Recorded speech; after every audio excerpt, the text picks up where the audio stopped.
Yeah, I have an XL as well. It's not a new 3DS XL, but it's still an XL. I'm wanting to get one of those 3DS XLs, but the new ones, but as I said, I'm unemployed at the moment. There's not really a lot to do around here. It's part of the reason why I decided to give streaming a chance, just to see how it would go.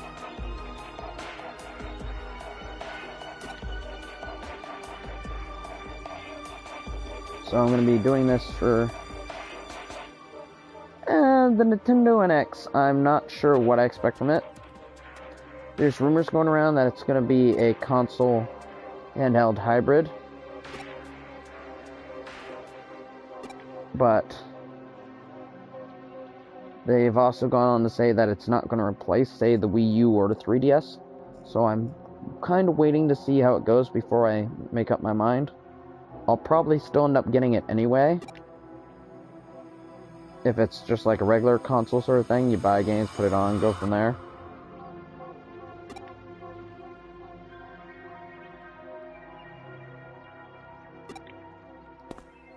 The one thing I am concerned about is the fact that they're saying it's not going to have an optical disc drive. And I know some people like to buy physical.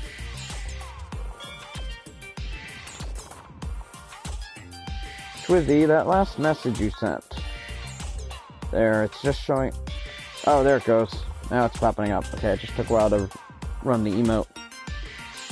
Yeah, the new Zelda. The new Zelda is still coming out for Wii U like they said it is, but it's also coming out for the NX. And it's going to be one of the launch titles. I already have a lot on Wii U, so I'm not too upset that it's also coming to the NX. In fact, if anything, I might save up for an NX if I'm going to get it, and get it with the new Zelda, unless it has motion controls. I like the Wii, and I like Zelda. The original Wii, mind you. I, however, hated motion controls for Twilight Princess. I loved it on GameCube. That is why when the remake came out for Wii U, I picked it up for that instead of the original.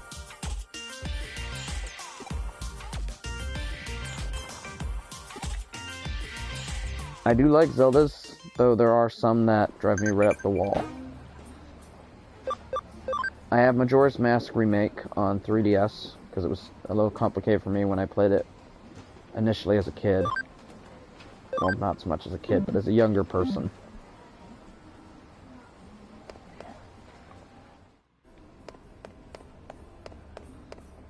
So I still play it, but it drives me up.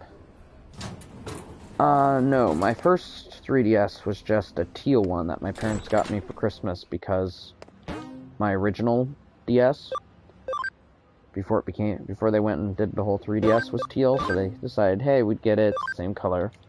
And then for Christmas, about a year ago, or two now, or so, my girlfriend got me the red Pokemon Yveltal 3DS XL. And then since then, I've been saving up. I have Ocarina of Time 3D. It's one of my favorite Zelda games. I also have the Majora's Mask one, but that drives me right up the wall a bit. Crap, did he say he was waiting for me in Kowloon 2, 3, or 1? Well, I guess I'll go to Kowloon 1 and just work my way through.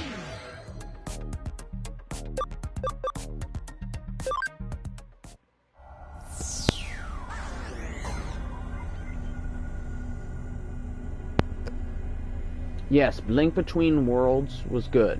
Very good. So was a Link to the Past, which it was based on. Which, mind you, I thought I had gotten 100% from all the information I could find on it, and then it turned out I was missing a bottle. And it told me exactly where I could go to get it in one of those Did You Know Gaming videos, as well as there was a secret medallion I think I missed, or dungeon, in the GBA version I also got. Actually, it should tell me if I have to go to what one under... Is it here? Yeah, go to Kowloon level 3. Link Between Worlds, I think I got 100%, but knowing Zelda games and Nintendo, I can't be sure until they do maybe a Did You Know Gaming video about it.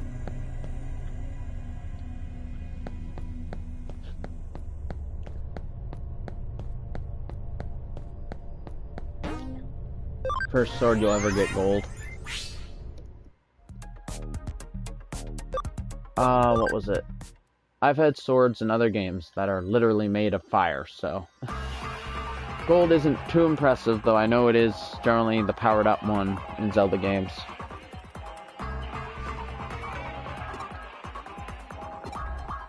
I just realized I need to save, because if he gets the pale, goes to the pale boy to appear, and it's not Yugo of the Zaxxons, then that'll mean it's an eater coming, and it might kick my butt, depending on how tough it is.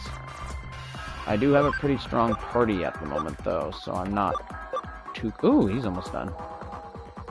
Yeah, Link upgrades his sword, depending on the game, though, quite a few times. For example, there's one where you get it and it just looks brown, and then you get a level 2 sword, and it's silverish or white, and then you can go up to gold. And then in other games, however, there's also another one up from that.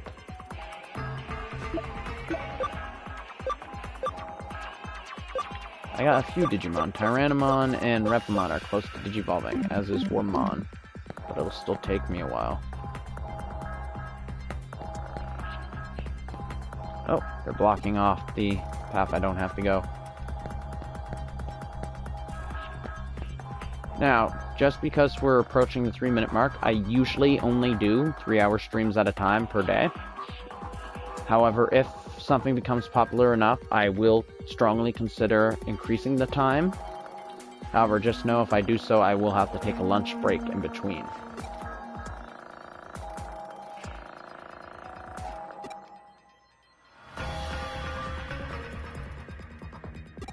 But that would only be like 10-20 minutes.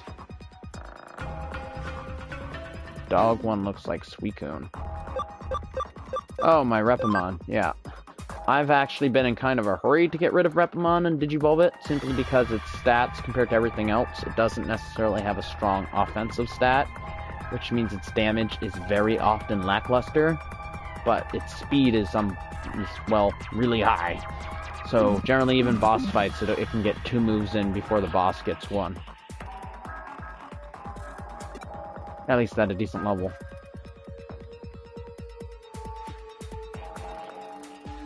From the legendary Y Pokemon. Oh, Yveltal? Yeah. Yveltal's a bit odd looking. He looks like a bat. Which is why I'm a little concerned that the new one is also going to look like a bat. Seems like there's the start of a theme or something.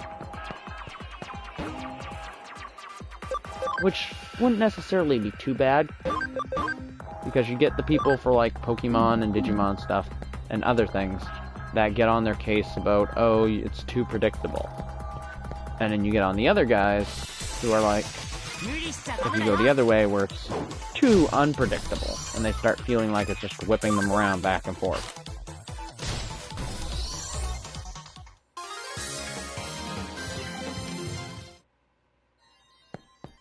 Okay, so he wants to talk to me, and I think he might be it. Yeah, so let's go talk to him.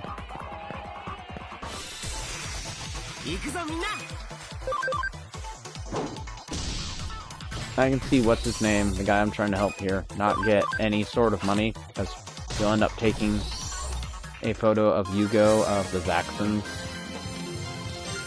and someone will call him on it, not knowing that it's friggin' him and the pale boy ghost look exactly like. Ooh, fired on everybody. Why do we have Thunderfall? I don't usually use neutral attack, so I suppose I can change it to an all-rounder.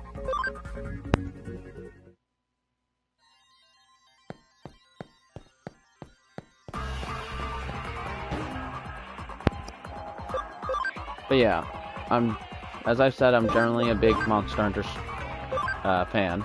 Can't stream it, unfortunately. Which is why, if you stay around the channel long enough, you'll notice that I generally send a lot of people after I'm done streaming, around 6, to Mr. Bear Gaming stream, who's also a big Monster Hunter streamer.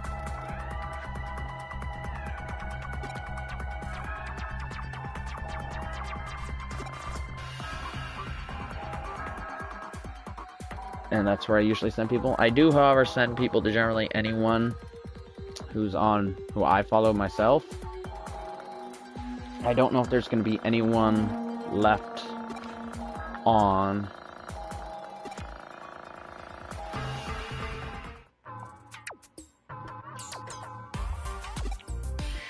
Twitch at this hour, so just let me check here and I'll see if I have anyone I can send anyone over to.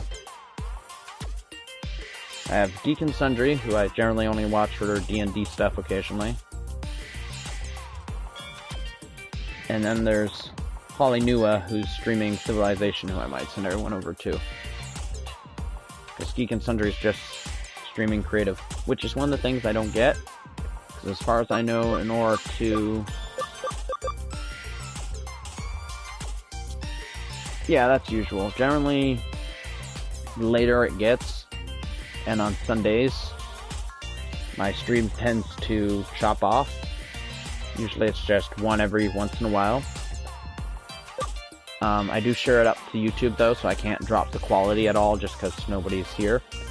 Generally though, I notice my stream is used more often, though I would like to get it up to more of a regular thing.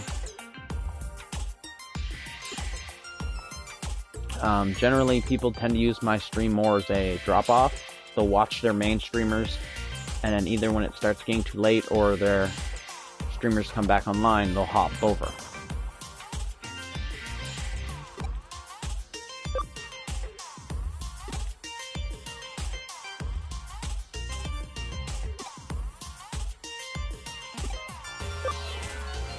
Only option I have left is to give him this fake picture.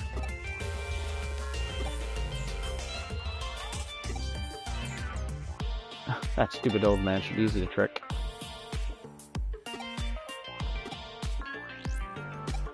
You're the only one who can. But no, I can't, because he's met me, you idiot.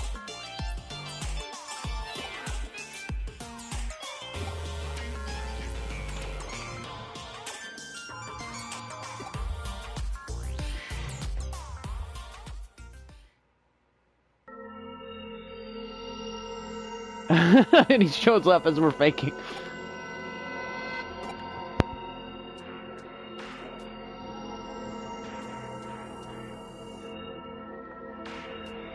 Yeah, usually people have, like, some will randomly watch. I've had some people who randomly check into my Siege stream when I do that occasionally. However, usually people have their main streamers who they'll watch, and then once they're offline and they feel like watching something else, they'll just occasionally check in with other people or other people they followed.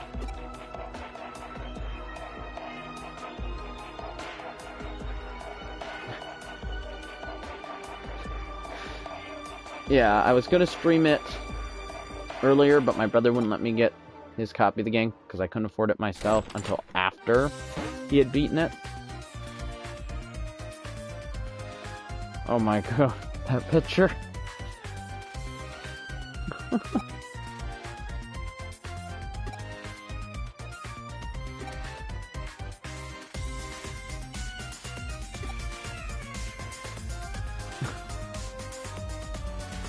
Ooh.